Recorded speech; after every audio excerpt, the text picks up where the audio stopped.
Hey everybody, it's Sir Skullduggery back with you today with another weekly Madden fantasy football recap today, specifically looking at the fantasy football side, and let's get right into it. My squad put up a 124 this week. We are 0-3, but again, all we care about is that total points number for the purposes of our league. Let's take a look at how each of our guys did. Dak, sort of a pedestrian quarterback performance against a bummy Cardinals team, which was honestly super disappointing at 14. I might have to start looking at other options at QB, ladies and gentlemen. At running back, James Cook was serviceable with 13. Brian Robinson on my bench in week 2 went off. Should have known not to start him against Buffalo, only had 7. What can we say? Don't have great running back options with Saquon out at the moment. For wideouts, CeeDee Lamb had a solid 10. Amari Cooper leading the charge, 16 last week, almost 25 this week.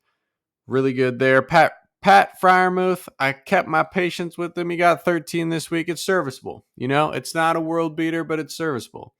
I played Gus Edwards since Justice Hill was out. He only got me 5. We got to figure out the flex spots. We had Waddle and Barkley out this week. We got Kamara coming back next week. Should be good. Thielen also maybe proving to be fantasy relevant. I started him in a 12-teamer separate league this week, but couldn't justify starting him in this 10-team league until he showed a little bit more. Now he's against the Vikings next week. My squad, the Vikings, I mean, their defense has been pretty terrible. So revenge game for Thielen coming back home to Minnesota. Basically, have to pencil him into the slot or into the flex this week. I don't think there's any way around it. Watch now, he'll probably get like 3 points, but hopefully he goes off against the Vikings and the Vikings pull out a 42-35 victory over the Panthers. Taking a look at the next matchup, we had Team Bloom going up against Team Sanders, starting with Team Bloom. Another solid 20 points from Jalen Hurts. Feels like he's kind of consistently been around that level. McCaffrey, he's been 20 plus every week, it seems like. He keeps getting more and more touchdowns, chasing Jerry Rice's 49ers record for consecutive games with a touchdown. Javonte Williams, he's also consistent, just a little worse at about 7 or 8 points a week. Another 8.5 for him this week. A.J. Brown improved on last week with 22.1. Terry McLaurin, a solid 10 points. George Kittle finally showed up. He had about 16. And Mike Evans proving to be kind of studly this year. Team only put up 11 points, but he put up 17 fantasy points. Eagles defense was solid against a pretty bummy Buccaneers team. I know what you're going to say. The Vikings lost to the Buccaneers. I don't want to hear it. The Buccaneers are bummy, so the Eagles put up 14 against them. Daniel Carlson, 4 for him. He's not been putting up points, and neither have the Raiders. On the bench, he had 19 from Sutton, but do you guys see what I see? 129 total on the bench. Mostert with 45 points. I know all of you guys know how insane the Miami offense was today, putting up 70 on Denver. But I mean, my guy, why are we not starting Raheem over Javonte? Javonte has shown nada. Not only that, but Sam Laporta now on this guy's bench. I'm honestly jealous of that tight end depth. I wish I had more of Sam Laporta. He's got Zach Moss as well. This guy's fantasy team is going to prove to be pretty relevant, I think, throughout the season. He's been good on the waiver wire, getting some good guys. Now, on the other side, Team Sanders, Herbert, I think he's ranked QB1 right now. No QBs are like going off as we've kind of seen in the past, I feel like, in fantasy, but Herbert's been the best of them so far. Jahmyr Gibbs, feel like I'm saying the same thing about him every week. I mean, we all know the talent is there, the potential is there. He's only putting up like 8, 9 a game.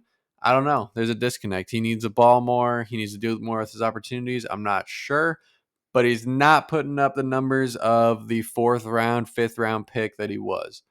Kyron Williams, the free agent acquisition that has looked studly.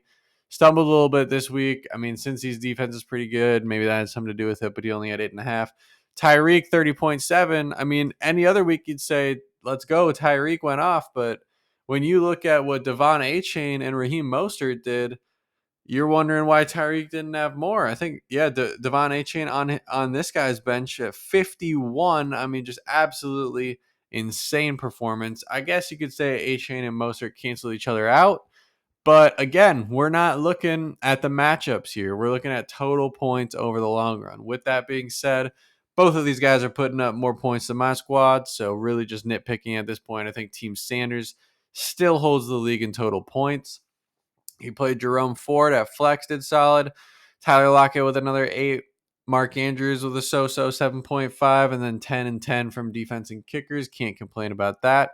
We'll be curious to see if Jonathan Taylor ends up with a squad, just how dominant this team is going to be. If the Dolphins can keep it up, I mean, obviously Tyreek Hill is going to be a stud, but if A-Chain starts going off and Kyron keeps going how he's been going to start the year, this team could be pretty scary. Not to mention he's got Cooper Kupp returning from injury in hopefully week 5 for him.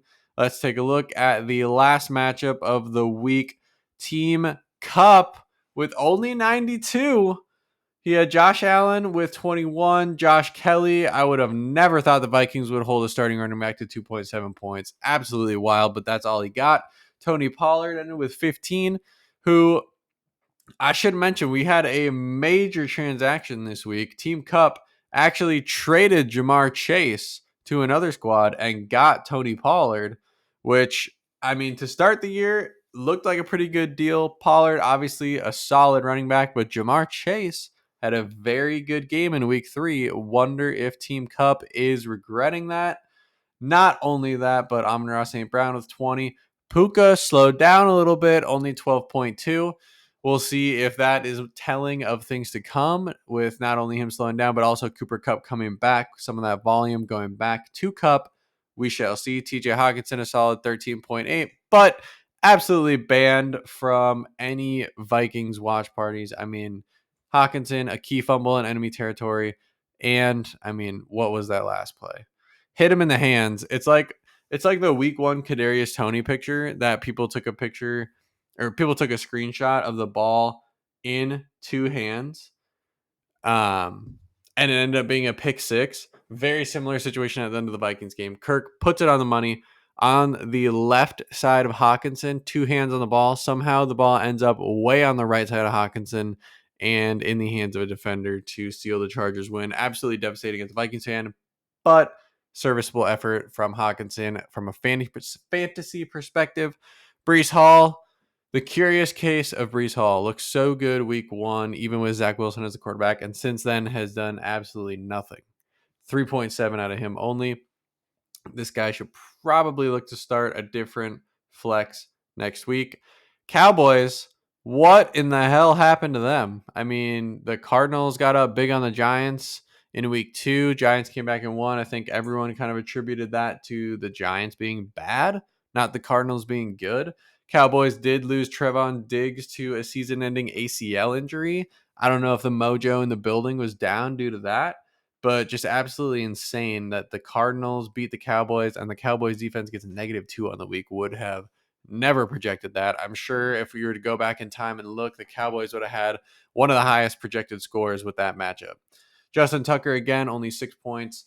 Overall, just a 92 for Team Kupp, which, when we look at the overall standings, I believe that opens the door for my squad. Taking a look at the standings through week 3 for fantasy, Team Sanders has moved into the lead at 375 after Team Kupp put up a lower number this week. Only a few points back. Team Bloom at 367. Team Kupp, as I mentioned, falls down to 340. Team Skullduggery, we're coming. We're 327, only 13 behind Team Kupp. Don't want to hear that we're falling further behind Team Sanders, although we are 48 points behind them. Week 3 of the Madden League, as of the recording this video, has not happened yet. That will be happening this week, and we shall see if any team has the first loss of any user team. So keep an eye out for that video, and I'll see you guys later.